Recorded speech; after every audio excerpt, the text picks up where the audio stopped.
Today, we're getting in the way back machine, back to February of this year for a journey to Las Vegas for KBIS, the kitchen and bath industry show, the biggest and the best.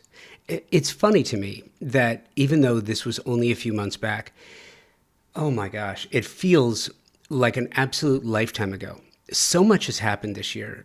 But if you recall, in February, before protests, riots, another raging war in the Middle East, big bills, big balls, tariffs, and the rest of the chaotic shenanigans, there was KBIS. It was an extraordinary show this year. Part of that were the conversations that took place. Amazing conversations.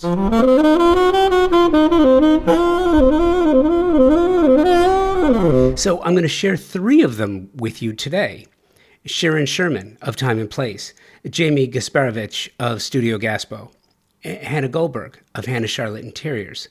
One event over 3 days, 3 conversations in one episode of the show today, and very, very different perspectives on the industry and the design industry in general.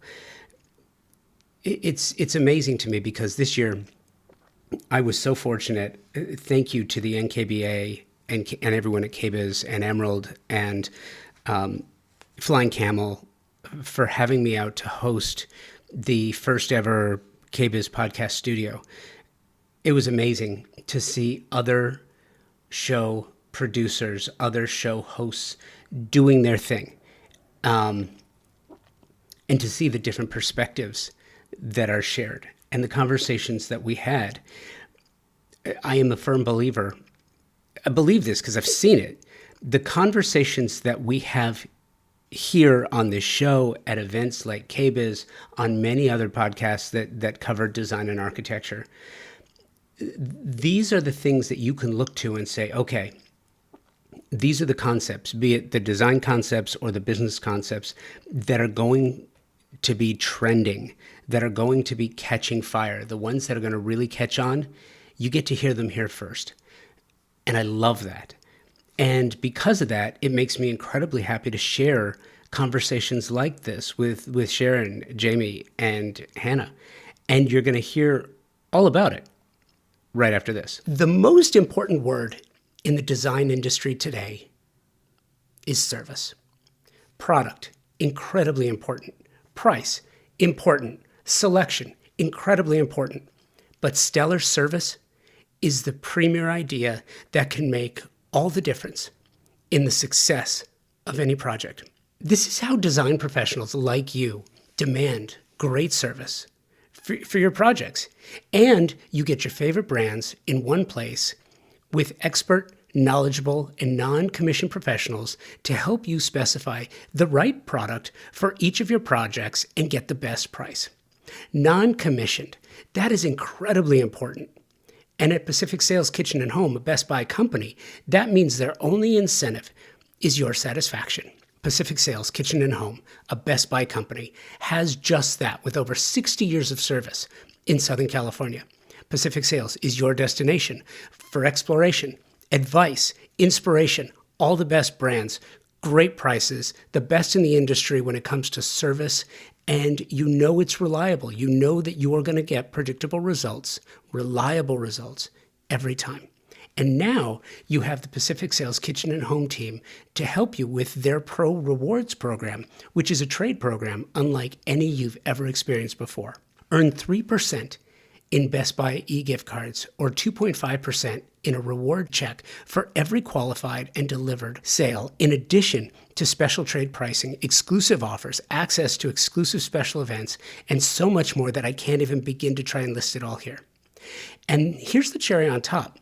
Access to exclusive builder trade incentives from top brands and the stellar service you deserve from a company that has been serving the industry for over 60 years. Now, terms and conditions apply to the Pro Rewards program and builder trade incentives. So visit a Pacific Sales expert at a showroom today for full details and learn how you can unlock additional savings and benefits. Don't miss out on the opportunity to work with the best of the best. Visit Pacific Sales Kitchen and Home today and elevate your projects to new heights. Hi, I'm Sharon Sherman, and I am the owner and founder of Time and Place Design. I'm a full-service interior design studio, and I'm located in Wyckoff, New Jersey. And I am a blogger. I am a designer. I am a collaborator. I am an educator. I love what I do. I create timeless, soulful interiors for your home. Tell me why you're here at KBIS, because I want to tee you up. I want to tee you up, but I'm not going to. Okay. Because you were telling me before, you do it perfectly on your own. So, KBIS has been a part of my professional career. I can't tell you how many years because then you know how old I am, but for many, many, many, at least 20. And for me, this is an industry that I really love. I'm very dedicated to this industry. I think kitchen and bath is such an important part of design. That heart of the home, which is what the kitchen is, which is now influencing every other room in the home as we've expanded into just bathrooms and not just laundry rooms, but spas, gyms, wine rooms, all these other elements that really help nurture the heart of the home, which nurtures us as beings of mental, physical, emotional wellness. And we really, especially since the pandemic, we've been so secluded in our homes and sequestered in our homes that I really believe we are on the front line of helping the health of the community through our design. There's no better place to find the products to use than here at the Kitchen and Bath Show. And I love creators who give back. Giving back is so critical and crucial to what we do, but not everybody does that. And you and I were having a brief conversation about the next generation of designers. Yeah. Tell me your findings. So I do speak at a lot of conferences. I was speaking about designing healthy and nutritional spaces here on the next stage. Yesterday I got to speak to educators and students, and I've been a little concerned with the future of our industry and where it's going. There's so much fear that's wrapped around technology and AI and what's happening.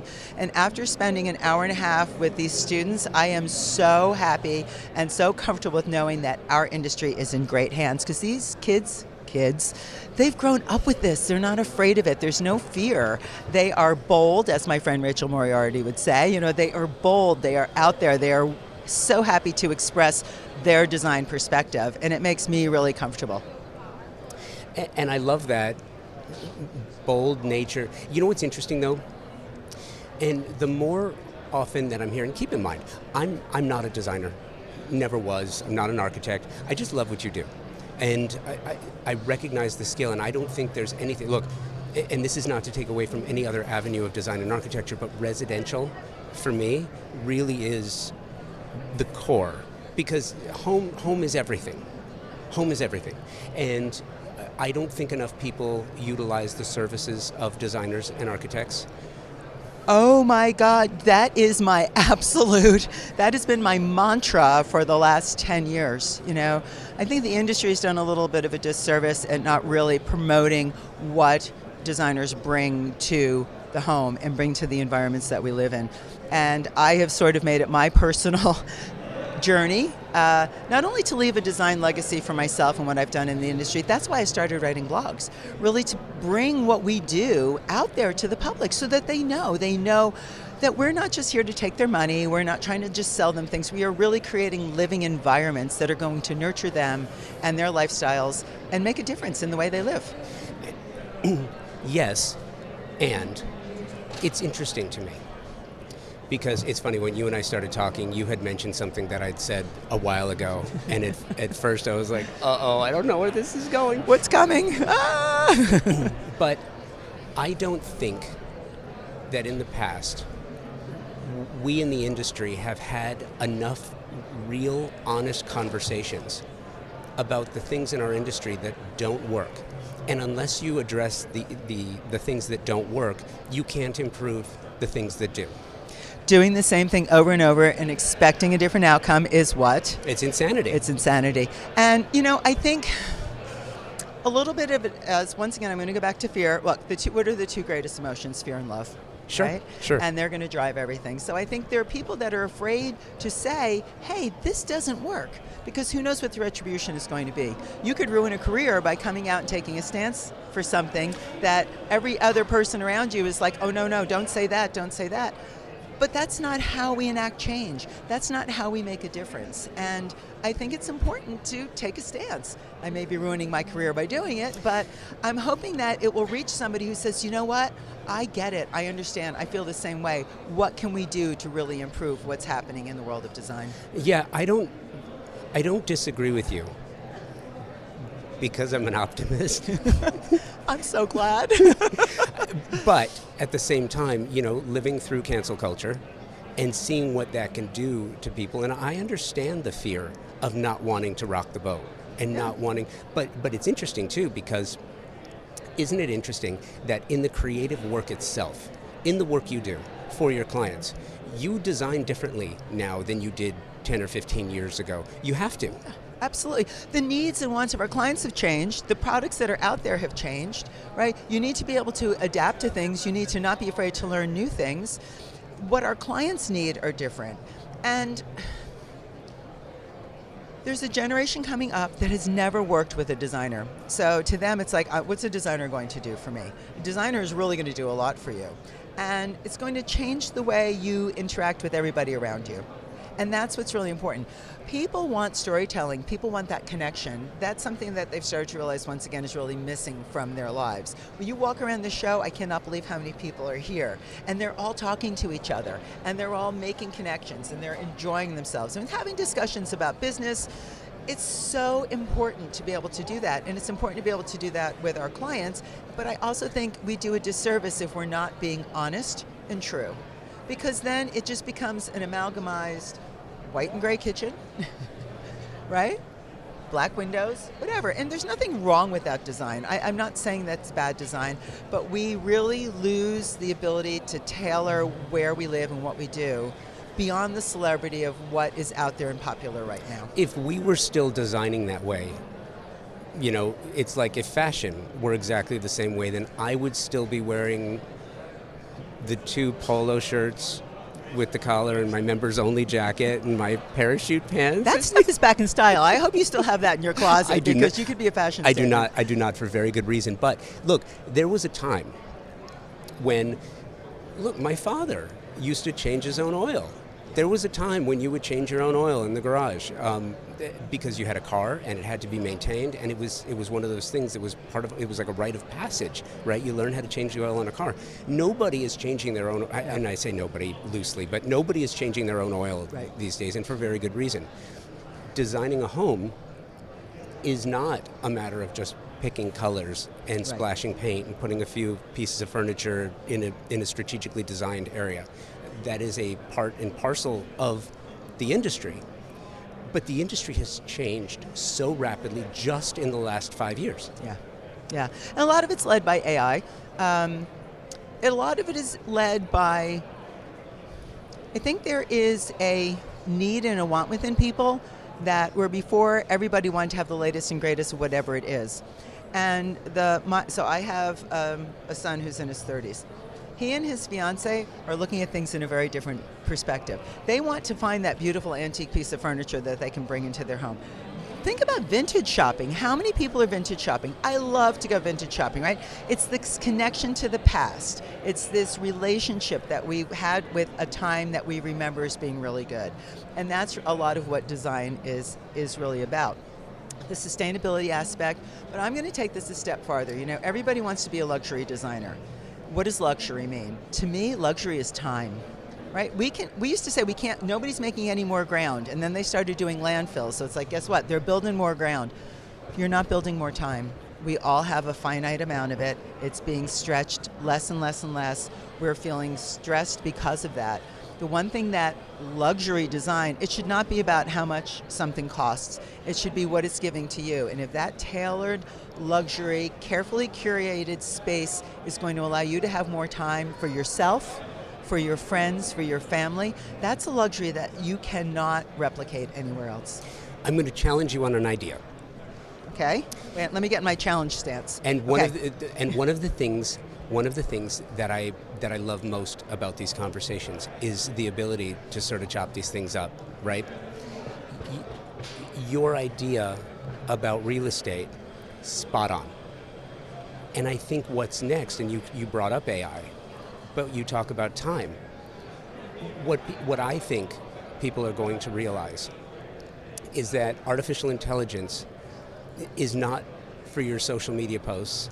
It's not to help you edit your blog. It's not Please, to help Josh, from your lips to God's ears, can you do that for me? One of the most amazing things about artificial intelligence is that it will give us more time. Yes. It won't manufacture additional time, which I think is your point, and it's well taken, and I totally get it. But it will give us more time because it will be processing things in our voice, in our mind, in our eye when we're not working on it. Yeah. So it's going to take those basic, repetitive things that nobody really enjoys, doesn't bring any happiness to you in your career. You're doing the same drudgery over and over again, and it's really going to take that away, so you'll be able to streamline some things, workflow some things, so that you're doing what you love. I love to do design. Do I really want to be creating an email system, or do I really don't want to do that. I want to talk to clients. I want to get to know what they love, how they want to feel in their spaces. And that's what AI is going to give back, I think, if we use it the right way. But again, people are afraid of it. But I bring it up. I bring it up because something you said, and I love it. When you bring up luxury, so I've had a number of conversations here, and if you listen to the show, you've heard me talking about luxury before. Luxury is basically Kleenex. Like, remember when Kleenex used to be an actual brand, and now Kleenex is like, oh, grab a Kleenex. It's a tissue. Luxury, if you ask 10 different designers their definition of luxury, you will get 10 different definitions. My definition of luxury, not that anyone asks, but I just, in context, right? My definition of luxury is experience. Exactly. That That's is what my part of clients it. want. They want the experience, Yeah. their own personal experience. They don't want that experience or that experience. They want their own immersive experience, which Yeah. is going to feed them whatever their need is inside. That's what they're looking for. And because of that, it's really interesting to me too, because you had mentioned the white and black kitchen, or the white kitchen. Isn't it funny too? And I think we're going to agree on this. You know, every year when you see all the anti-social media posts about here are the top 10 trends coming out this year. Here are the things that happened in 2024 that you're not going to see anymore in 2025. It's such bullshit. It's like, wait a minute. If someone likes a white kitchen and they ask their designer for a white kitchen, Thank you. Thank you. I have the most popular blog I wrote is all talking about blue and white color schemes in a kitchen. And I had a designer say to me, you know, blue's not in style anymore. And I said, why do we care? Navy blue. How can we talk about navy blue and not know that it is the color of the ocean? It is the color of the deep, dark sky. It is an absolutely classic navy blue suit. How can you tell me navy blue is just not cool anymore? And they're like, well, I would never design with it. And I'm like, well, what if that's what your client wants? Well, I would tell them they can't have it. And I'm like, are you living with your client? No, your client, I want my clients, and I tell them this, every day that you come down into your kitchen, or you walk into your bathroom, or you go into your laundry room, I want you to walk in and I want you to feel tingles from the tip of your toes to the top of your head, because you so love the space that you're in, that it's bringing you a sense of not only comfort, but I want to feel this way. I want to be able to make nutritious food. I love the fact that the air quality in my house is so good. I don't even mind doing laundry. Look at this great laundry room that I'm in, right? All the conveniences are here to make my life easier. That's the experience I want to have for them.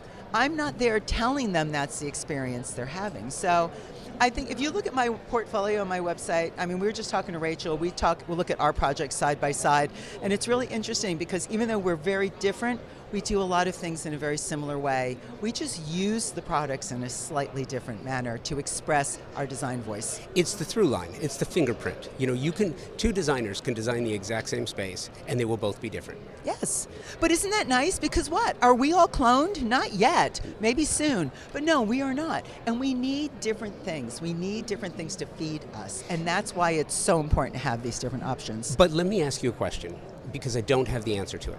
I probably don't either, but I'll give it a shot. But you may not. But you are bold, and you have a certain fearlessness about you, and I love that because I think it's important. We don't seem to be able to have challenging conversations without them getting personal. And Oh, yes. in context, design is so personal. Yes, it is. And it doesn't have to be expensive to be personal. I think people have this idea, oh, if you're not doing luxury, it's not personal. That's not true. That's not true at all. Because everybody has a different idea of luxury, right? I'm working on a $10 million home. My client's like, she doesn't have to have the best of everything, but when she wants the best, she can have it. But she's very judicious in how we use the best. So they're going to be in spaces that the family is really going to resonate with. But she doesn't need the best in all these other auxiliary spaces that maybe are for her guests that are only there every once in a while. That's a luxury client. I totally get it. And it's funny, too, because you mentioned your son. Yes. Right?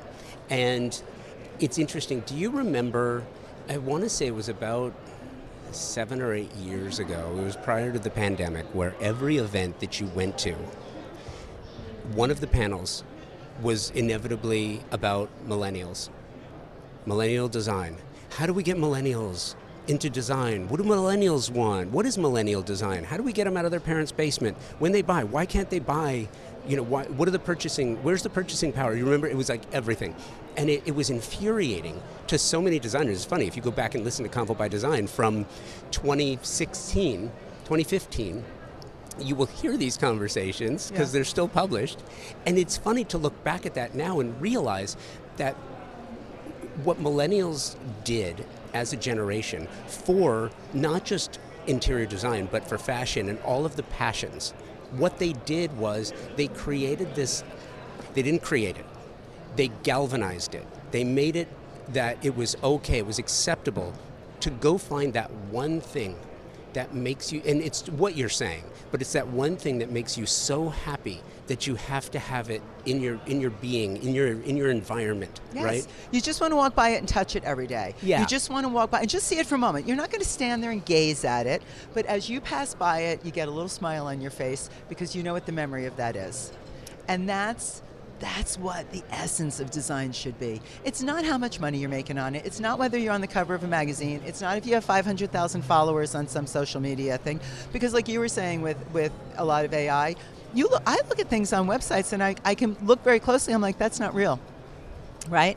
And I can see people post pictures of things and they'll say, oh, ask questions. What color is that? Where did you find that hardware? Whose light fixture is that? And the person posting it never answers those questions because it's not real. And I remember when everyone was like, oh, the metaverse. Everybody's buying property in the metaverse. We're all going to live in the metaverse. I haven't heard the word metaverse since Meta changed its name and dropped verse. I mean, I don't know what happened to it, but it was the thing and everybody had to invest in it. So it's that crowdsourced idea that I really think this younger group, my kids especially, they're having a reaction to it. They're like, I don't want to be doing what my parents have been doing. I don't want to follow that attitude of I need to have everything look the same.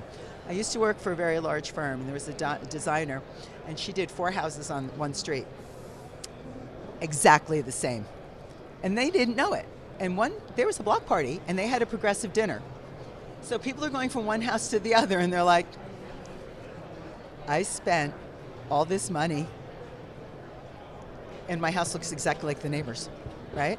And it was this realization all of a sudden, And I remember her telling me, well, you do everything so different. You're very pedestrian. And I'm like, well, that's an interesting word to use. Because when people ask me what is my style, it's not really a style. It is a belief. It is an ethos of what I believe is important to design. And that's why when you look at my website, it all looks very different than each other. You can't say, oh, there's 15 kitchens that look the same. There may be 5 white kitchens, but they're all very different in what they bring to the game.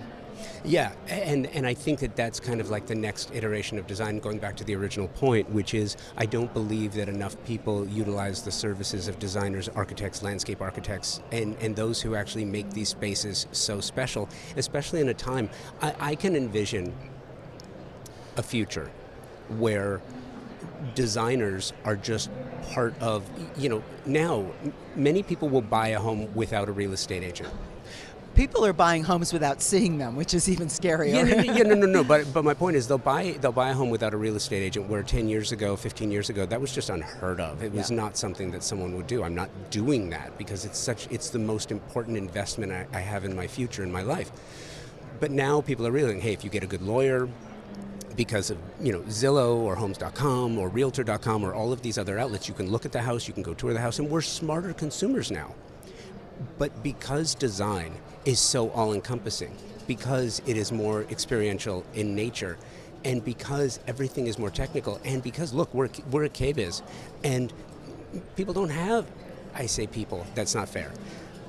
When you look at the modern home, and I don't mean modern in style, I mean modern in time and place, a contemporary home, you will have a dual kitchen, whether it's an indoor kitchen and an outdoor kitchen, or an indoor kitchen and an outdoor kitchen and a scullery, butler's pantry, wine bar, coffee bar, weed bar, a kitchenette in an ensuite. You'll have your refrigeration in an ensuite bathroom. You'll have your steam shower, in a luxurious bathroom. It is more, I don't know if it's complicated, but it is more intense. It's tailored. I'd prefer to use the word tailored than complicated, because the spaces before was a place you walked into at the end of the day, you closed the door, you plopped down on the sofa. And that's not what it is anymore. It is a place that you go to where you close out whatever happened during the day to be able to reset where you are now. And that's why you have all of these differences. The other thing I find fascinating with design is this, and you mentioned sculleries, you mentioned pantries, you mentioned all this. The new trend, the new thing that we're seeing in home design, we're putting in sculleries.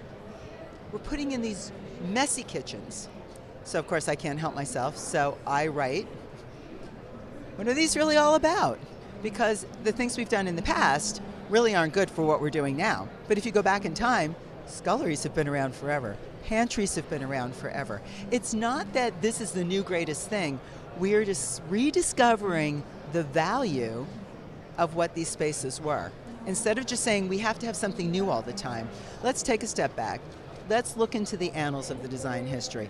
What did they service? What was their purpose? How did they enhance living? And we're like, it wasn't such a bad idea. And to your point, look, I feel one of the things, it's not fair for me to say this, but I'm going to say it anyway, and it's not fair because I didn't go to design school, right? But I don't think... a lot of designers didn't go to design school. Don't feel that way. Well, hear me first, and then you can decide. I'll listen. Go ahead. I don't think that... I believe that design schools, a design education, should include a greater depth in history. Not art history, per se, but a greater depth in history into the how people have lived over time. The anthropological aspect. And we don't have to go way back to the Mesopotamian era. We don't have to go back to cavemen. We don't look at the Industrial Revolution.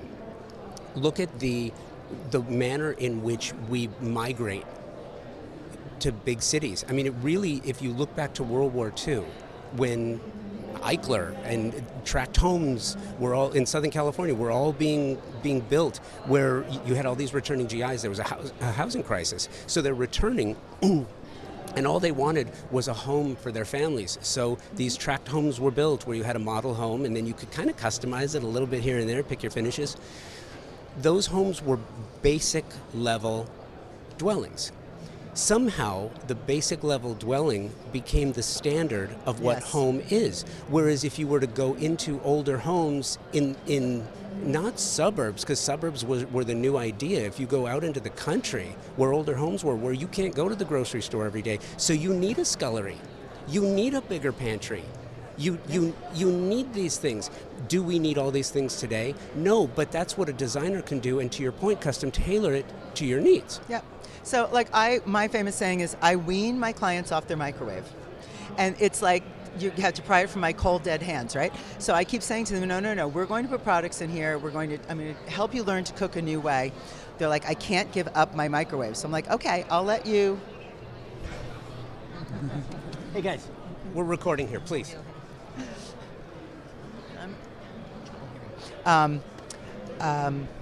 Sorry, lost my train of thought.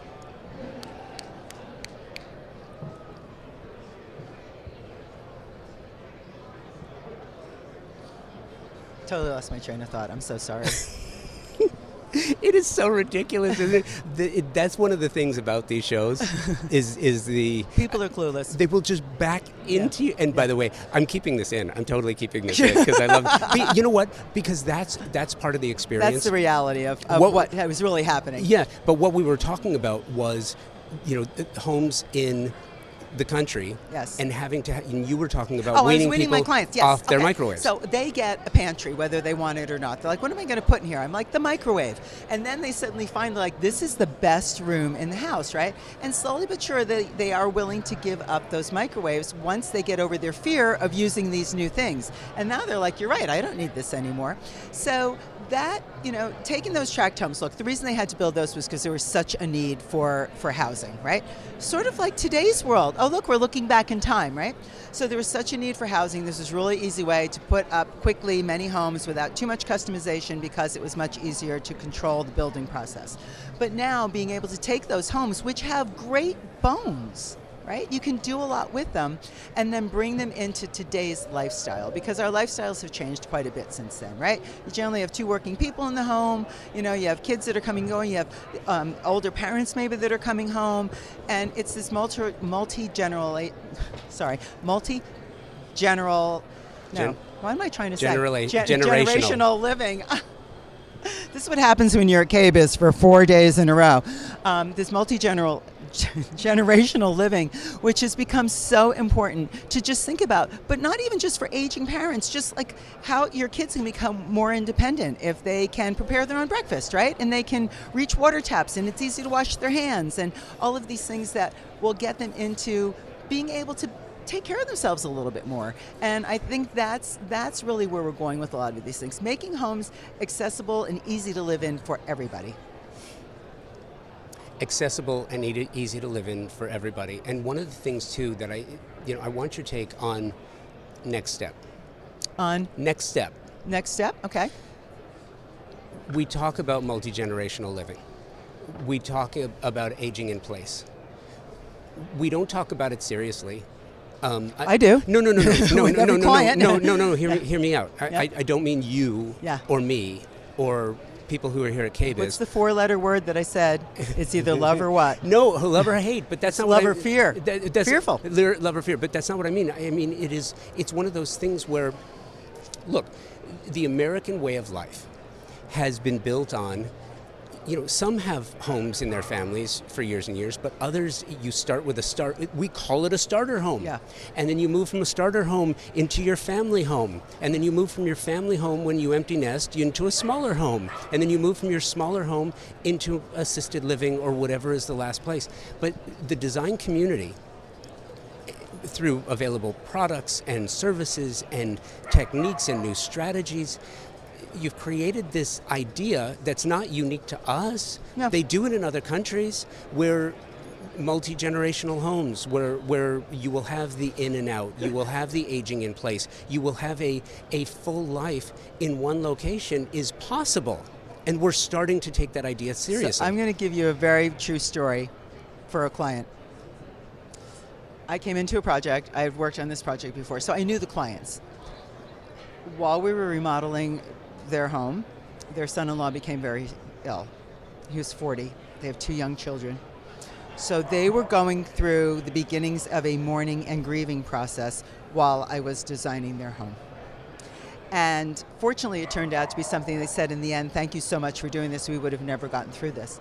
But I said to them, "You know what? I'm not even going to ask you about what I'm putting in here because you trust me, right?" And they're like, "Okay." So I remember we installed a washlet toilet. And my clients, "What's that for?" I said, "Because this is going to change your life." He goes, "I don't need that." I said, "No, you don't. But your wife wants the toilet seat down. So I'm telling you right now, when you have an auto-close toilet seat, that's going to eliminate one of your arguments.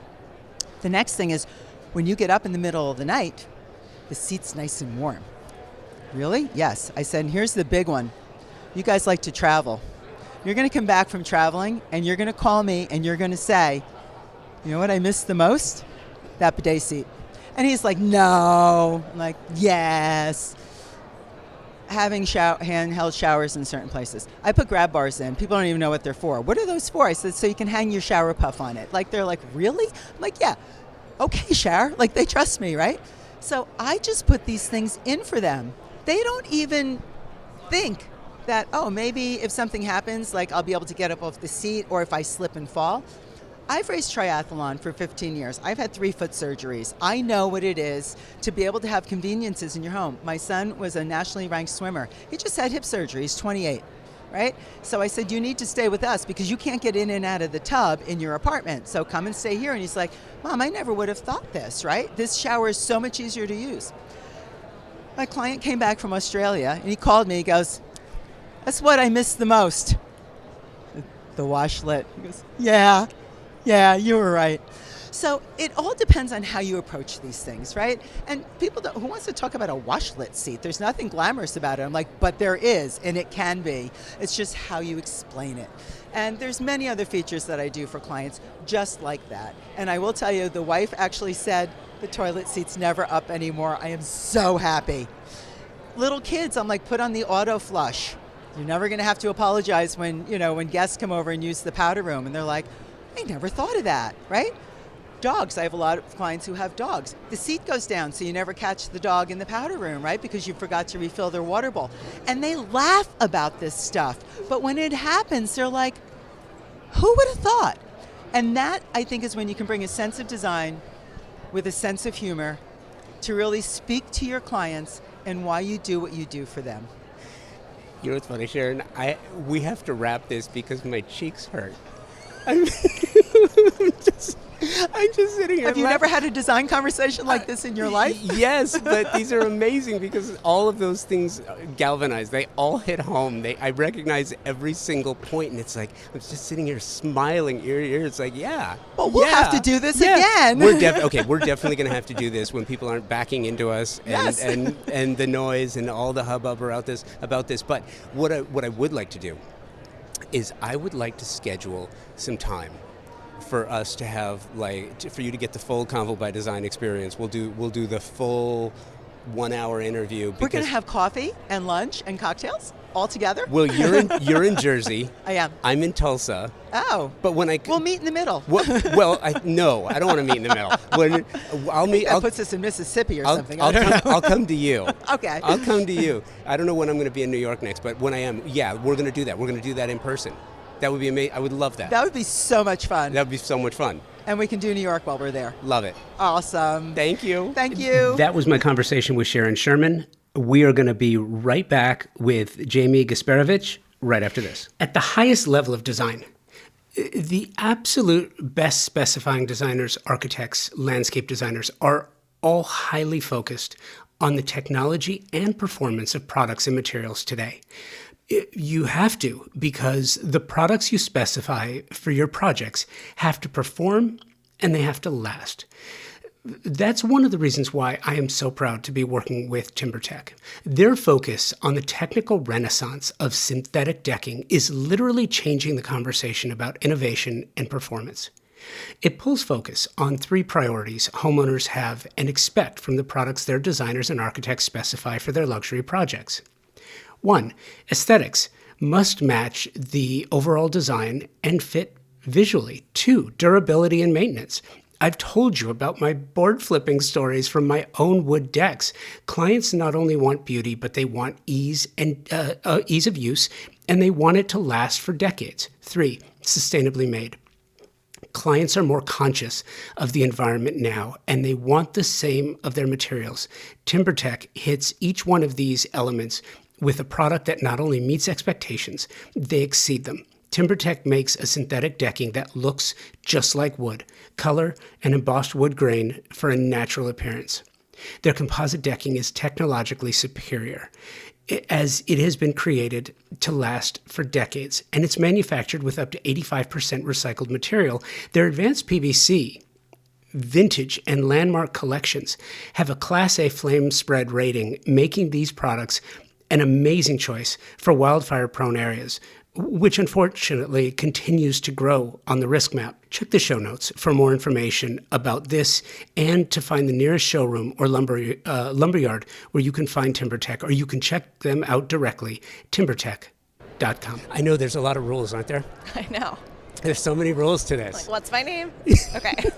As a designer, do you do a lot of media? Do you do a lot of press? It's so funny. And I ask the question because oftentimes I'll get designers who do a ton of press because they have a PR agent, and when you have a publicist, you want them to do the job. Others just want to do the work. They don't. Which side do you fall on? Well, I just want to do the work. However, it's a necessary evil to do the other stuff as well. I feel the same about Instagram. I always say if I could run my business without Instagram, that'd be great. However, it's not possible. I get a lot of leads from Instagram. I need to put some time and energy into it, but I don't necessarily enjoy it. I would love to just do my projects, do amazing designs, and not have to deal with like the song and dance of everything else, but that's not the world we live in, so I'm playing the game a little bit.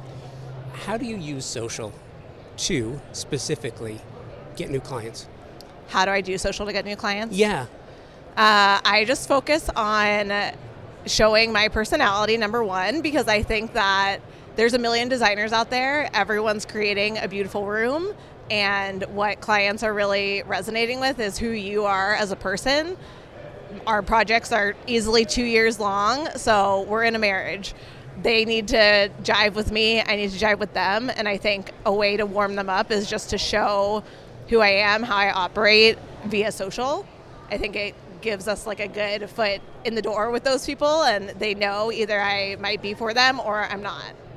I feel like KBIS is one of those opportunities to catalog a lot of content in a very short period of time. Is that part of what you do here? Yeah, for sure. And again, I'm like, I don't want to be doing that. I really like to be in the moment. I hate having my phone out, but it is sort of this necessary evil of the job, and being at something like this, any of the big trade shows, when we go to High Point, same thing. I want to balance being in the moment and creating real connections with people and showing what we're seeing, what's new, what's cool, because that is part of why we're here, and I want to pass that along to our clients and potential clients as well via social. When did you get into the business? How long have you been doing this? Almost 7 years. April will be 7 years. So yeah, it's been a minute. I always say, like, I have 2 young kids as well, so I had some starts and stops in there. It wasn't a straight through 7 years, but 7.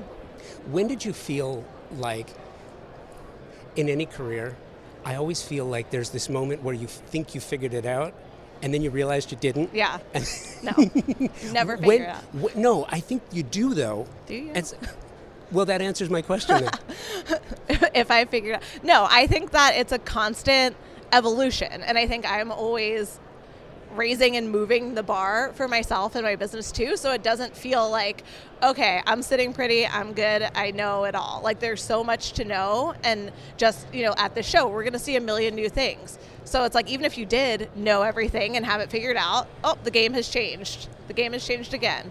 So I think it's, I feel pretty good. I've got my footing with my business. We've got our processes in place. I know what kind of projects we're taking on, all of that. But I think it's just an ever evolving thing in this industry, and just always trying to see what's new, try to be better, try to improve things as we go, and just iterate. And I feel too like the business is changing so rapidly. Yes. And part of what we're doing here at KBIS, I'm thrilled to be here, by the way. I don't know if you know this or not, but I'm hosting the KBIS podcast studio, which is presented by AJ Madison, yes, which I love. And some of the conversations that we're having, and it's really interesting. Every year, the conversations change. They're all different. It's not like we just show up every year at KBIS and have the same conversation. Talk about the same stuff, right? Yeah. How do you navigate all of these changes that are happening so rapidly? Look. Everyone's talking about tariffs. Everyone's talking about price fluctuations. Yeah. I am sure that if you do kitchens and baths, which you're here, so obviously yeah, you do, that you have received notification that there are price increases. Yeah. And you have to now have that conversation With the clients. And unless you front loaded all of your inventory, so you got it sitting in a warehouse, which I know you don't. Right. I mean, how do you manage all of these changes in real time?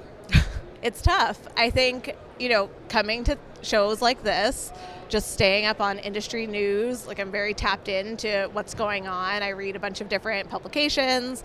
I listen to a bunch of different podcasts like yours. So I think it's just keeping my finger on the pulse of what's going on and trying to stay up to date as these things are ever evolving, and seeing what's coming down the pipeline before it hits, so I can be prepared to have those conversations with clients. How did the mid to post-pandemic influx of new potential clients into Florida, and you're in Orlando, so you probably don't just stick to Orlando, but all of Florida and surrounding, how did that affect your business? So I know everyone was flocking to Florida, and everyone's like, oh, we were busier than ever during COVID. I actually had a young child at that time, so that was one of the points when I was telling you earlier, I have had some starts and stops in my 7 years. That was kind of a stop. I did almost no business. I wasn't really taking jobs during COVID. So me personally, I'm like, I didn't feel that. I had kind of stepped back for that year almost, and then went full speed ahead again in 2021. So for me personally, it didn't impact me, but I know the industry as a whole and everyone else I've talked to in Florida, they're like, it was crazy. We hired all these people. It was going gangbusters. So I know that was most people's experience. I just, personally had a little thing going on at that time where I wasn't as involved in my business during that year. Kids just don't make it easy to work. No, they really don't. They don't. They kind of take over your life a bit, but a little bit. Yeah. A little bit. No, that's so true. When you come to KBIS or a show like this, how many shows a year do you go to? Generally High Point, sometimes once, sometimes twice. And this is actually my first time at KBIS, but I've been meaning to get here. We do a lot of new construction, custom homes, ground up builds. So we're designing a lot of kitchens and baths. So this is something I've been meaning to come to. I'm really happy to be here this year. When you are planning to come to a show of this size, High Point, same thing. But with KBIS in particular, High Point is so many showrooms, and you have to plan specifically who you want to go see. Yeah. This is a little bit different because, it's like 1 million square feet inside a convention center with IBS. How do you plan this? How do you navigate this? And I know it's your first one, so besides comfortable shoes, and I love those, by the way. Sneakers. Yeah, you do. My Nike Dunks, always. Okay, I was going to say Dunks or Air Force Ones, but clearly it's Dunks. They're Dunks, yeah. Yeah, okay. Yeah, Dunks and how do you plan for this? Who do you plan on seeing? Why do you plan on seeing them? What do you hope to accomplish when you come to a show like this? Great question. So I approach High Point the same way. I get a few vendors that are must-sees, but then everything else, I just kind of like to see where the day takes me, what I see. I don't like to personally be scheduled down the line. That stresses me out, and then I feel like it doesn't leave time for organic things to happen. A big part of the reason why I'm here is to network, to make connections, to see people in real life that I know on Instagram. Like, that's always so wonderful, just to be face-to-face with someone that I know through the internet. So I like to leave a lot of breathing room and white space to have those times with the people and not be like, oh, it's 5 minutes, every 5 minutes I got to rush off to somewhere else. So I have my must-dos, a few during the day, and then everything else is, let's see where the wind blows me a bit. And that's worked out well for me. Product and brand discovery. Yes. Do you find yourself specifying more when you come and you see a brand, meet a person, put your hands on it, feel the texture, see what it does in an environment like this? Or does it not matter because, look, we're all tech savvy today. We kind of have to be. But the personal feel, the surprise and delight, the tactility of it, does that make a difference? Yeah, absolutely. And again, we don't get to do it every day, but when we have the chance to do it, it's amazing to be able to see things.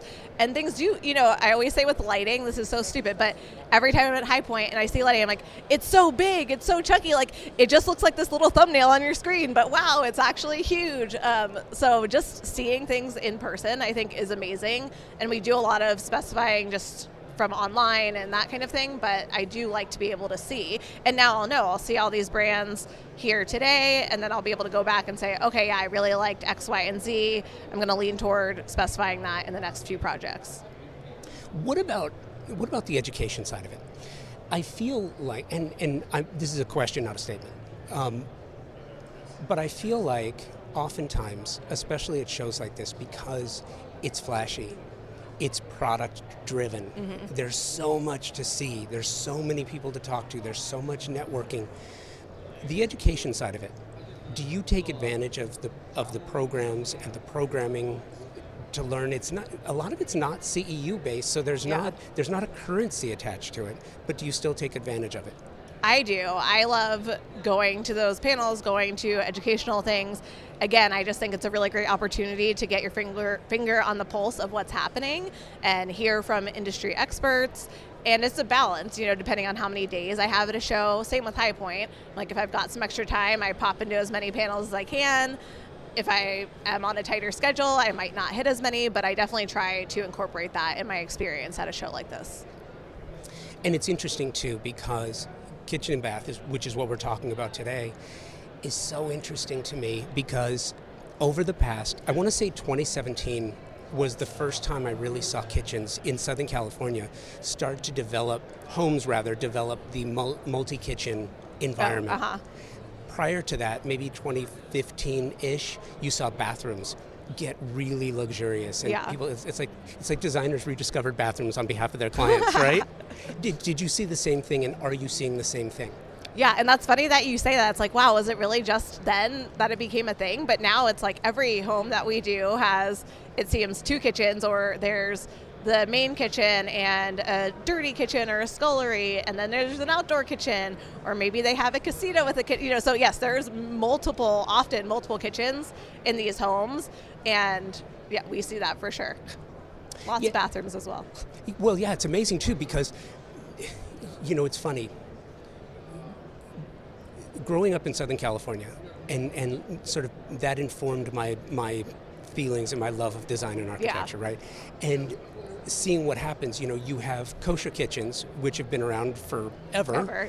So you have basically 2 kitchens in the same footprint. Yeah. Then you had the Asian community, and I noticed this right around the Pasadena, Eagle Rock, Monrovia, San Gabriel Valley in Los Angeles, where the Asian households would really have this super luxe kitchen for show. That they don't use. That they don't use at all. And then you would have the dirty kitchen, which is, set up for splatter and hot oil, heavy cooking. Yeah. And then you would have the Eastern European type of kitchen, which again would have the super luxe kitchen, which was more of like a living room, right? Yeah. People hang out in the kitchen all the time. If you ever had a party, everyone's squeezed into the freaking kitchen at the island. You're like, I have this whole house and everyone's here. But it wasn't as functional as it is right now. Like scullery, like you mentioned, butler's pantry, coffee bars, wine bars. If you're in everything. If you're in an adult use legalized state, then we're seeing weed bars pop up in residential environments. Yeah. And many people don't remember that in the 90s, when the cigar craze got super popular, people were putting cigar rooms into their homes. So you had that same kind of humidity and smoke attention. Yeah. Right? Yeah. But now, in outdoor kitchens, good night. I mean, we have a lot of those. I mean, every house in Florida has an outdoor kitchen, pretty much. Are most of them screened in or not? It kind of depends. A lot of them have the motorized screens where you can drop it, but they're not like fully screened all the time. It's funny because coming from California, I lived in Fort Lauderdale for a year. Oh, okay. And it was the first time that I ever saw a screened-in yard. Yeah. And I just thought, this is the craziest thing I've ever seen. It's for sure a thing in Florida, like the big screen over the pool and stuff. But most of the homes that we do not have that, but they do have just like the motorized drop downs that you can make the summer kitchen area and patio enclosed a little bit more. So let me ask you this, and I think it's really interesting, to me anyway, for a designer. There are so few opportunities in life to give yourself a raise, right? Yeah.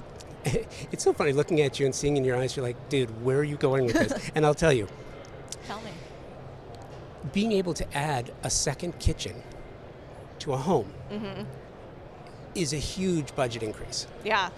One of the things that I've always been troubled by is that interior designers would often leave the outdoor kitchen to a landscape architect, landscape designer, and not take that on. Yeah. And I never understood why.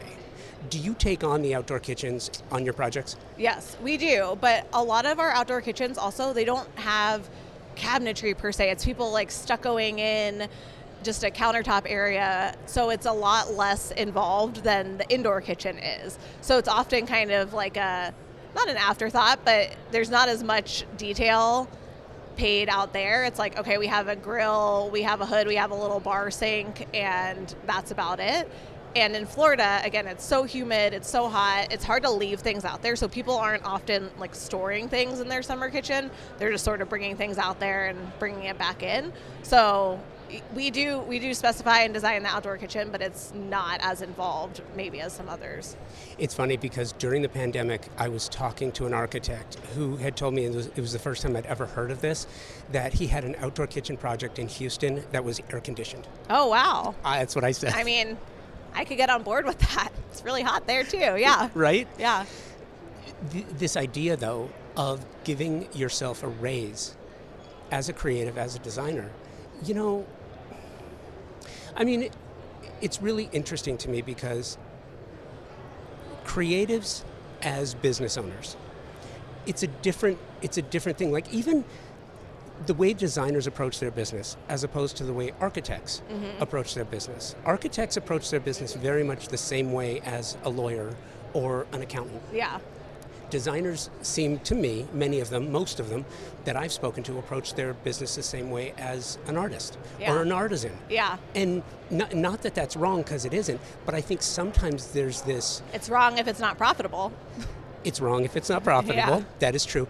But sometimes it's not the profitability, it's what you're leaving on the table. Yeah. You know what I mean? Yeah, absolutely. And I think everyone is very emotionally attached to their projects, and everyone that I know that's a designer loves this. It's not just their job, it's their passion. So I think it's easy to get wrapped up in that and like, well, I just want the job to be amazing, even if I have to take a bit of a hit. I hear that often. And I think a lot of designers, they don't have a business background. They love design. They're great at their craft, but they're not so great at turning it into a profitable business. I totally agree with you. But where I'm going with this is it's just fascinating to me, and kind of tying it back to KBIS, one of the things that I've been talking about that I just find so amazing about the industry and I love designers. I love what you guys, gals, people, I love what you do. And part of this explosion in GLP-1s and this opportunity to put refrigeration drawers in a bathroom. Yeah. To put, I believe, I work with Thermosol on the show, and I believe honestly that every home should have a steam shower. Once you experience it, it's like, oh, this is amazing. Yeah. Yes, it's like a spa. It is, and it's spa-like. Yeah. And because of that, I'm not a huge fan of the $20,000 toilets that talk to you, and it's great. Some people love them, but the functionality of the makeup, the GLP-1s, the things that you can do with a refrigeration drawer, the towel warming that you can do with a warming drawer. Yeah. Have you started to really experiment, and do you have the clients, and how do you have the conversation with the clients like, yes, this budget is being raised exponentially, but it's commensurate with the experiential nature of what you're going to get out of it. Yeah. I mean, I am always trying. I'm always trying to push clients. This is, again, I feel like most people, the masses, the clients have not seen, they don't know what's out there. So it's our responsibility to bring it to them and then try to sell them on it if it makes sense for their project. But I think it's a bit of a slow adoption thing sometimes. And people just can't see past what they're used to or what they've seen on Pinterest a million times or what their neighbors have done. So it can be a hard sell for sure, but we're always working on it, always at least making the pitch, telling people what's out there, and then ultimately it's up to them because it's their house. But yeah, it's nice to be able to bring these innovative ideas and things that will enhance their experience if they choose to do them. And if you're going to do that, it means you have to be educated Right. on what's available. Right. And I have this idea that we talk about all the time on the show, and it's this cost per use, right?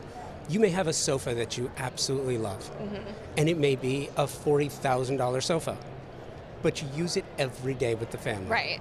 Right? You may have a third kitchen that never gets used. Yeah. The expense may be the same, but if it never gets used, and some people It's have more expensive, yeah. and some people just have more dollars and cents. I Yes, mean, of let's course. be Yep, honest. yep. And that's great. But typically, even I think when we have clients that have really large budgets or a lot of money to spend, they still are discerning with where we spend it. We're still doing the where are we splurging more, where are we saving? So I think everyone has sort of that sensitivity, no matter how large your budget is. You still want to get more bang for your buck in certain areas and things that you're actually going to use often. What are you most excited to see here? Ooh, that's a good question. I think plumbing, I'm excited to see. We're specifying a ton of plumbing, and again, that's something that I am usually doing online. So I'm excited to feel the texture on these cool knurled faucets and that kind of thing. And I'm also excited to see some sauna. I know Clofts is here, and I think that's something that a lot of clients have been moving toward for us, where they're very interested in that. They're interested in the wellness aspect of it. So I would love to be a little bit more educated on those products. And I'm just excited. I know there's amazing booths all around. I've seen some previews of them. So I'm just excited to walk around and be amazed and meet some great people and learn some stuff. Okay, last question. Yes. And this is the toughest one for you. Okay. And I'm sorry, this is the toughest one. But I've been doing this a couple of years, and it's happening. I call this manifest design. If you had to manifest a design project that you have been wanting to do your entire career but have not had the chance to do yet, what would it be? That is not the hardest one. That's the easiest one. Really? Gosh, oh my gosh. Yeah. I actually made a list of projects I'm manifesting for 2025 and posted it on Instagram. So there's a few. One is an A-frame cabin. I have just always been obsessed with A-frame cabins. I would love to design one. And my other one is a mid-century renovation, where we're keeping it really true to the style, but updated and cool. We don't have a lot of mid-century homes in Orlando, so that one is probably going to have to be elsewhere, but we're open to going anywhere for a good project. That is the best answer I've ever heard to that question. Good, you're making a weird face. What? No, that is look, I think, especially in the creative endeavors, it's really important for creatives to know what it is that they want. Yeah. And I don't think that happens enough, because designers will say, and I've heard this before, and I get it, look, I'm beholden to the clients that hire us. Yeah. We do what they want us to do. You don't often get a chance to go out and find your own projects. Yeah. That's not really a thing. But I also think that to know what it is that you want to do and put it out there. Yeah. I Because then you believe it. never know. Someone sees that and they're a friend of a friend. Random things happen. I think you always have to put out there what your intentions are. And even with, you're saying you don't get to pick your projects, but I am a strong believer in you put out content-wise, photography-wise, what you want to get back. If you've done all these projects that you're about and you don't want more of those, do not put them on your site. Like I have said, I would rather have two projects on my site that are amazing, that I want more like those, than have 50 projects that I don't want. Have you ever done a field trip to Palm Springs? No, I have not, but I would love to. They have the Modernism Week there. Yes, I love everything that I see from that. Yeah, I need to. Modernism is great, because then you can go see all those. Yeah. Yes. Yeah, I lived vicariously through a few of my design friends who were posting content from it. And I'm like, I need to put that on my list for sure. I love that. That was so great. Now, you got to do me a favor, and when you do land one of these projects, which you will, you got to make sure to let me know. Yes. I love that. Thank you. Yeah, thanks, Josh. Thank you, Jamie. Love that. Up next, Hannah Goldberg of Hannah Charlotte Interiors, and you're going to hear from her right after this. The Design Hardware Showroom is a space where specifiers can go and find an incredible selection of high-end faucets, luxury tile, natural stone, wood floors, and bespoke hardware, and so much more. Select products are presented in a holistic manner, strategically arranged to stimulate creativity and transition your vision from the conceptual stage to a fully realized space. You will find everything you're looking for, even the products by brands you didn't know you didn't know. Surprise and delight. Am I right? All under one roof on 3rd Street in Los Angeles, just up the street from the Grove. Conveniently located, free parking available. Stop by to find inspiration, collect samples, get expert advice, and tackle everything on your specification list all in one place. Visit them online at designhardware.com, at Design Hardware and Flooring on the socials, or in the real world, 6053 West 3rd Street in Los Angeles. Hi, I'm Hannah Goldberg. My studio is Hannah Charlotte Interiors, and we are based in Washington, D.C. I love Washington, D.C. Yeah. I got a chance to go recently, about 6 months ago. One of the things that I love about it, to me, if I were living there, I think it would be one of the most inspirational cities to live in. The architecture, Yeah. the art, the energy. Did you grow up there, or did you wind up there? I wound up there. I have a family. My mother grew up there in Bethesda, Maryland, right outside. My grandparents lived there their whole lives, 65 years in their house. And the architecture in DC is just spectacular. My favorite thing about it is you can drive through a neighborhood, any neighborhood, and every house is a little bit different. Time out. Let's start again. Yes. Okay, fix your collar. Let's start again. Perfect. Hang on 1 second. Whenever you're ready. Sure. So the architecture... Nope, start again. Oh, man. From the very beginning. From the very beginning. Yep. I am not from there. I No. up there. Starting with name. all I the just way. wanted to fix it because your collar Oh, yeah. So, hi, my name is Hannah Goldberg. was... Sorry, stop. Take deep breath. Yes. Start again. Hi, my name is Hannah Goldberg. My studio is Hannah Charlotte Interiors, and we are based in Washington, D.C. And I would imagine, from being there, that it is one of the most inspirational cities to have a design firm in. It's the art, the architecture, the energy, the vibe is just, it's electric. Yeah. So you're not originally from there. I'm not. What's the backstory? So I wound up there because my mother grew up there in Bethesda, Maryland. My grandparents were there in their house for 65 years. And it's just spectacular. I think my favorite thing is that every neighborhood you drive down the streets, every single house is a little bit different architecturally. It's really stunning.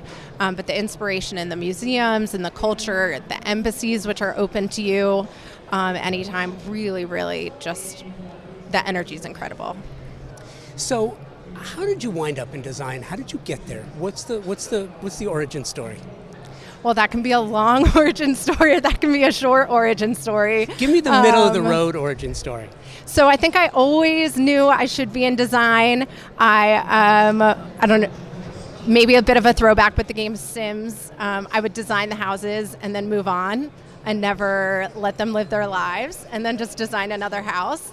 But I went to school for engineering originally, and I was good at math and science, all the things that they say women in STEM should be, and I just wasn't inspired by it. And I left 3 years into an engineering degree, moved to New York, and got a degree in interior design instead.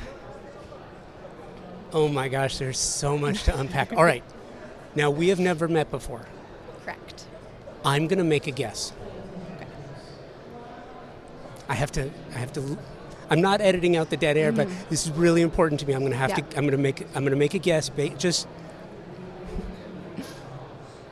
Emmy. Emmy. Mechanical? No. It was Electrical. Environmental. Environmental. Okay. All right. I was totally wrong. A little confused because my first dog's name was Emmy, and my brain wasn't really going to the right place. Well, listen, my son is almost an engineer. Incredible. And so I've had this experience of watching someone go through the rigor of an engineering program. And I've talked to designers before who have come from other careers. I talked to one who was an agent at Creative Artists Agency. I've talked to a couple who were lawyers. I've talked to some who came from, but engineering. That's fascinating to me, how you go from math and science to a really creative endeavor. How? Well, I think it helps. I still approach design with that engineering eye, that kind of problem solving that the engineering programs just drive into you, regardless of what type of engineering you're going to be in, that very analytical process of laying everything out to come to a solution to your problem. That is how I approach design 100% of the time. It's not the most beautifully artistic way to describe a design practice, but I view our projects as puzzles. If there are problems to be solved, puzzles, the floor plans, the electrical plans, all of that are just so fun to me. So that's kind of the aspect. That's how I take design in an engineering route. What is similar and what is different if you compare and contrast interior design and engineering? I'd say with interior design, there's a kind of a right side of your brain part to it and a left side of your brain part to it. Obviously, the running of a business, I'm going to leave completely out of it. But if we're talking about addressing the problem that is a client coming to you for a luxury design, let's say for KBIS, a kitchen layout, you need an artist's eye still to pull off a really, really beautiful kitchen. It can't just be the puzzle, the layout, the mechanical load, the electrical plans. It has to also be beautiful. So you need that. But in kind of a circuitous way, there is a beauty to engineering and the problems that solves too, but not in the way that interior design. You need to have that aesthetic eye still too. No doubt. And here's what I love about it too. And if I seem a little fanboy at the moment, I kind of am, because I've had a chance to see firsthand what engineers have to do. Maybe more so than ordinary folks, because if engineers do their work right, you never really see them. And designers, I think, are very much the same way unless they want to be seen. But the amount of work and the time and the nature of what they do, the problem solving, it's very similar to how, an engineer is thinking through things and problem solving in real time and solving for problems that haven't occurred yet. Design is very much the same way, especially now, because your clients don't know what they want. So you've got to do this evaluation of their personality. Yeah. How do you use that back history to frame client needs, true client needs, and true client desire? I'd say there's a lot of anticipation, and clients come to you and they think they know exactly what they want because they've been on Pinterest, they've scrolled Instagram, etc. And I'm able to come back to them with the real world implications of what maybe an AI picture is that they presented, that this is kind of what they want. And we can work through really sometimes from the ground up, or if we're renovating and rebuilding, these are the logistical back end to make this dream come true. And these are the people we need to bring in to support us, to take you from that and hopefully, hopefully solve problems before they occur for the client. Like you said, anticipate them before they even happen, because we have such experience, going through that process. So when you come to a show like KBIS, what are you looking for?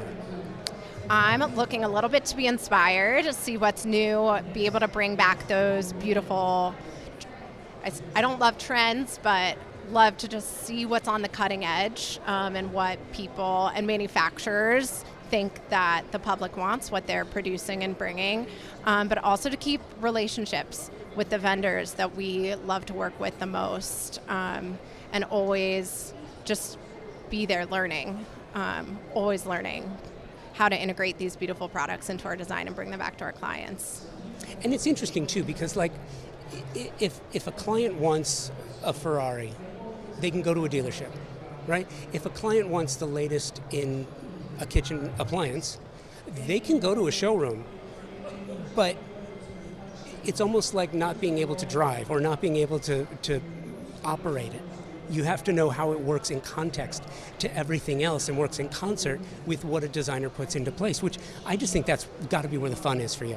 Yes, I love when a client comes to me and tells me these are our needs and this is kind of a wish list, and I go, I know exactly where to go for that. I know exactly the brand that is going to meet our aesthetic goals, that's going to meet your functionality goals, that's going to deliver in the timeline, hopefully, that we need. And I love when that light bulb clicks. Like the second I see that list, and the faster I can click on like that, the better.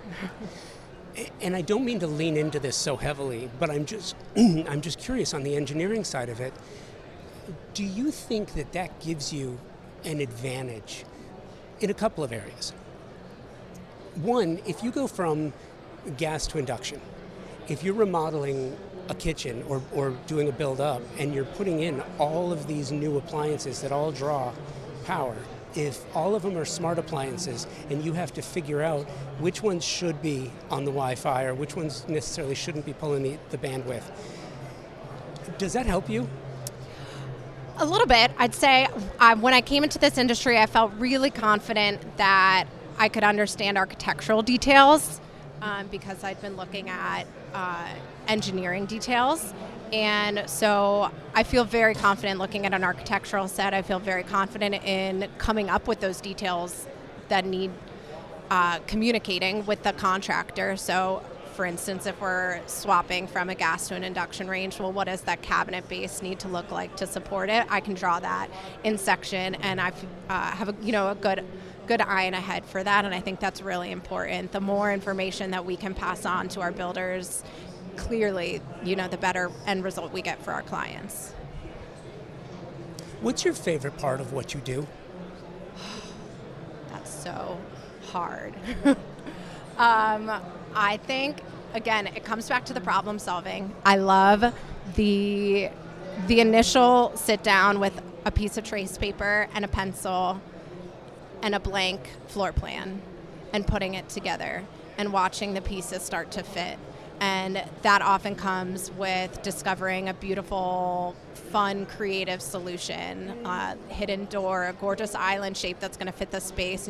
Starting to format that, kind of start with very loose plans and then really tighten and hone those. That's hands down my favorite part.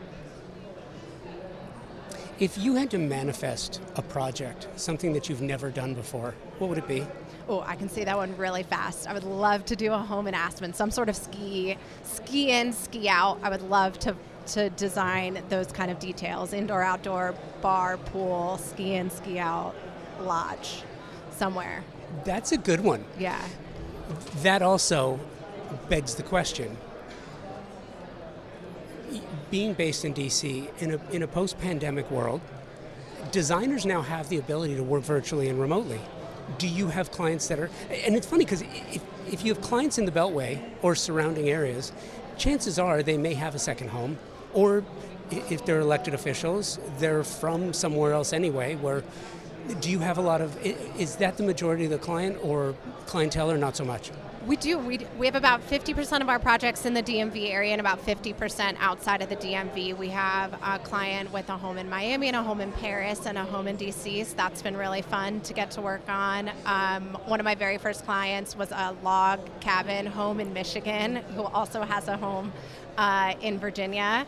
A lake house in upstate New York was a big one that was really fun. So I love getting to work all over. Travel's a really fun part of the job. How do you find yourself getting new clients? And do me a favor, I'm going to eliminate word of mouth. 95% of my clients are word of mouth. It's really, we're so heavy on referral. But I will say one of my favorite clients, one of my best clients that I'm working with right now, found me on a list Decorilla did of the top designers in DC, and I don't know anything about them. It's not the most reputable outlet, I don't think, and somehow I ended up number 4. Was never interviewed, never asked, but it pops up on Google pretty high, so Wow. I'll take it, yeah. It's funny too. I eliminate word of mouth referral because it's too easy. If you're a good designer, you're absolutely going to get referrals. Yeah. The hard part about the industry is for those who are new to the industry, who are new in the business, new designers or mid-level who want to raise up to the next level, it's finding the clients that you want. And generally speaking, the clients that you have are not always the clients that you want. Yes. You just kind of start where you can start, and you hope to be able to build. And I made a really conscious decision kind of at the beginning of opening my studio that I was going to be proud of every project that we were going to photograph, we were going to put in our portfolio. We work across a ton of aesthetics, like I said, a log cabin mountain home to a modern DC condo. And so I made it a point, and that's part of the fun for me, is working across design genres, if you will. For designers starting out, that's almost a crossroads, right? Are you going to hone in on an aesthetic and hope that people, you have a clean Instagram feed, really hope that people find you for your look, your signature style? Are they going to come to you for something else? For us, it's our level of service. It's our ability to transform and elevate their vision, but it's not necessarily because every single one of my projects you can point at and say that's a Hannah Charlotte Interiors project, but that is a way that some new designers can go. Yeah, and it's interesting to me as well. You seem to have a real solid grasp of the business side of it. A couple things you said, like simple things you would think are professionally photographing your projects. So many don't. Yeah, it was incredible. I've seen so many cell phone pictures, it's so hard to get out there and look professional without it. And I mean, in my first year, I was making pennies. And I was turning every ounce of profit from those early projects when I really didn't know how to charge, and paying my photographer with those profits, and then hoping that the next project was going to be what really got us through. So, how did you learn to develop your business plan? How did you learn what you should be charging? And let me preface that by saying that there's a number of issues out there right now. There is the most recent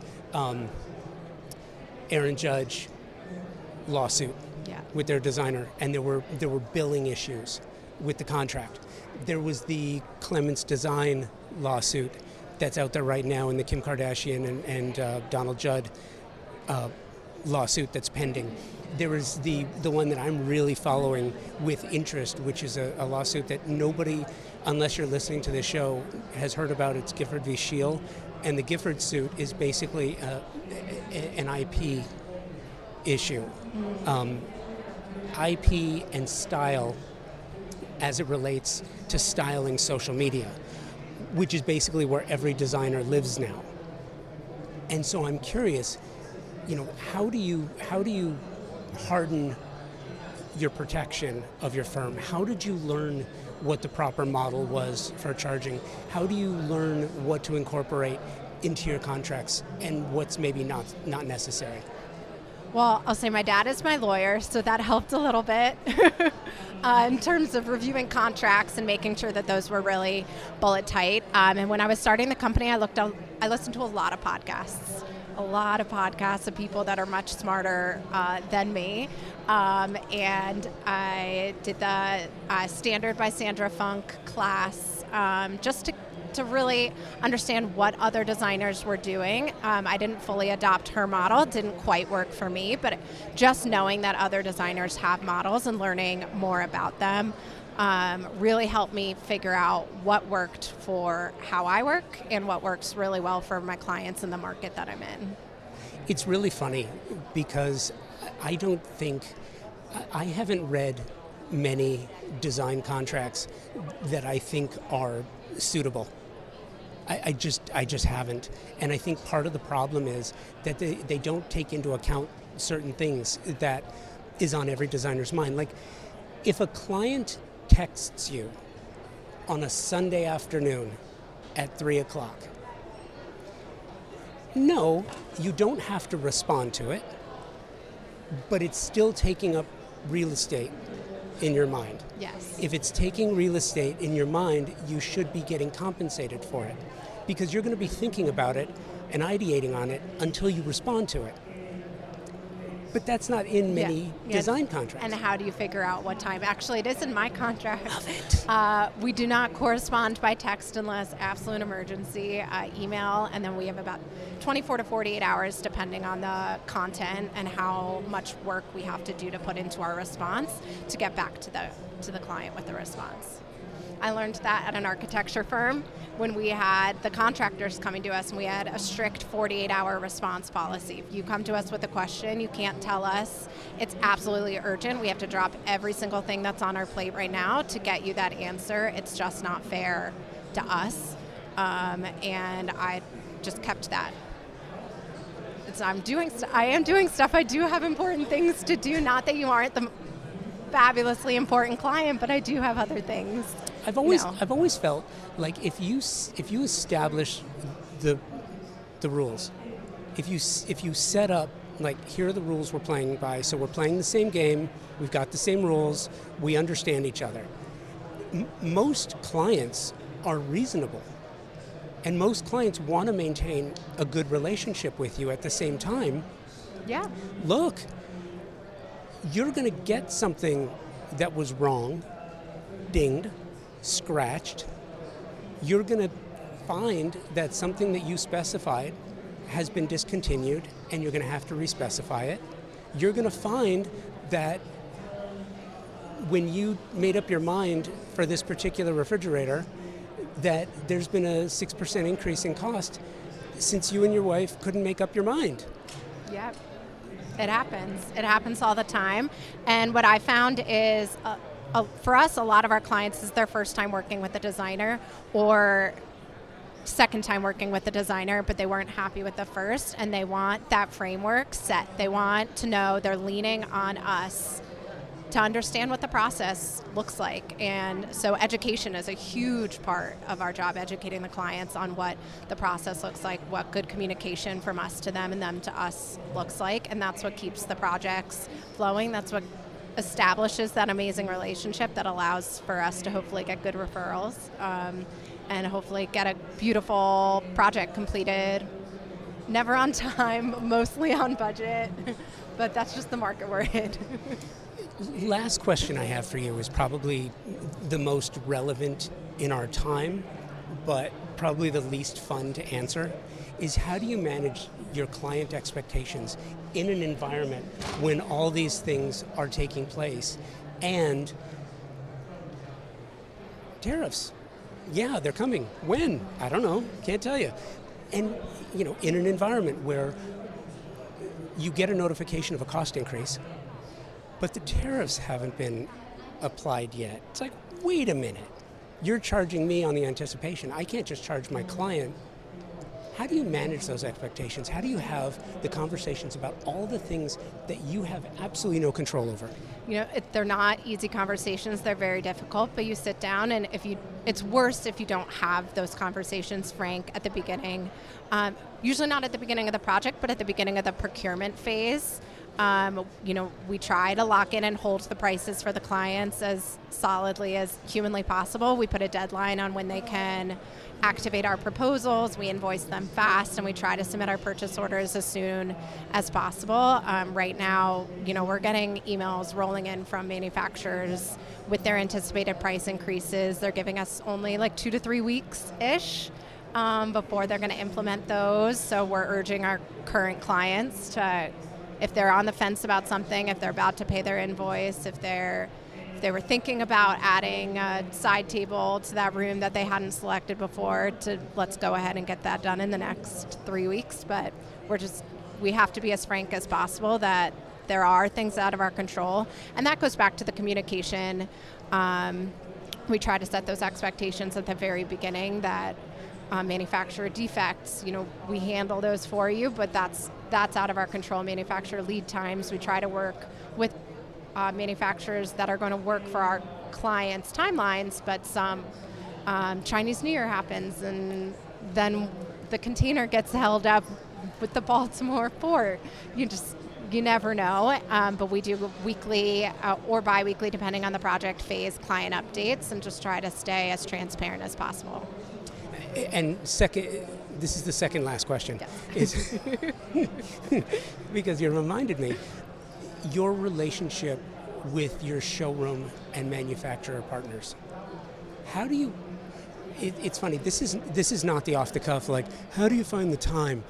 But seriously, how do you find the time to build the relationship with the good partners and build those partnerships so that when things do happen, which they do, that you can then navigate solutions? And it's not a throwaway question. Building relationships with showroom and manufacturer partners is not easy. It's not. It's why we come to shows like this.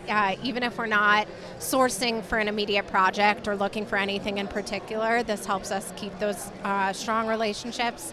I've found working with multi-line vendors and showrooms has been really helpful for me to still be able to have strong relationships, but have access to a variety of manufacturers to still offer my clients. And if one doesn't meet the lead time or one doesn't meet the price point, we have some options there. But it's hard. We get calls all the time from vendors to set up meetings, and we're in the thick of the design phase of a project, and we want to fit you in. We really, really do. And we try to fit in about one a week.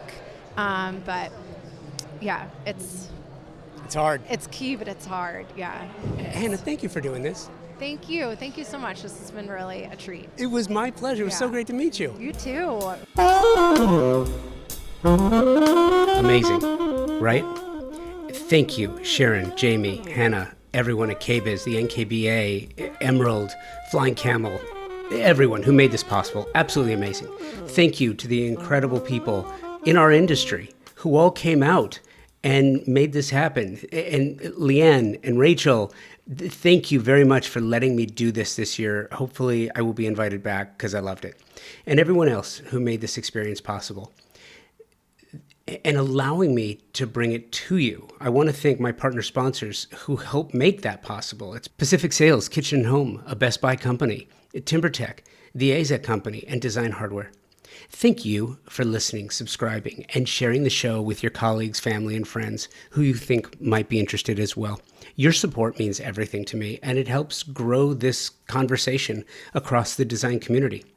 Make sure you are subscribing to Convo by Design so you never miss an episode, and we have more incredible guests, great ideas, and conversations coming your way.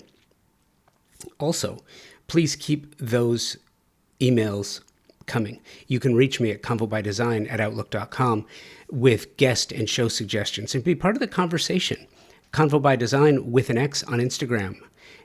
Listen, there are complex ideas and issues that we're discussing here that require both deeper thought and immediate action. And I want to thank every one of my guests for sharing these ideas. It's amazing and appreciated.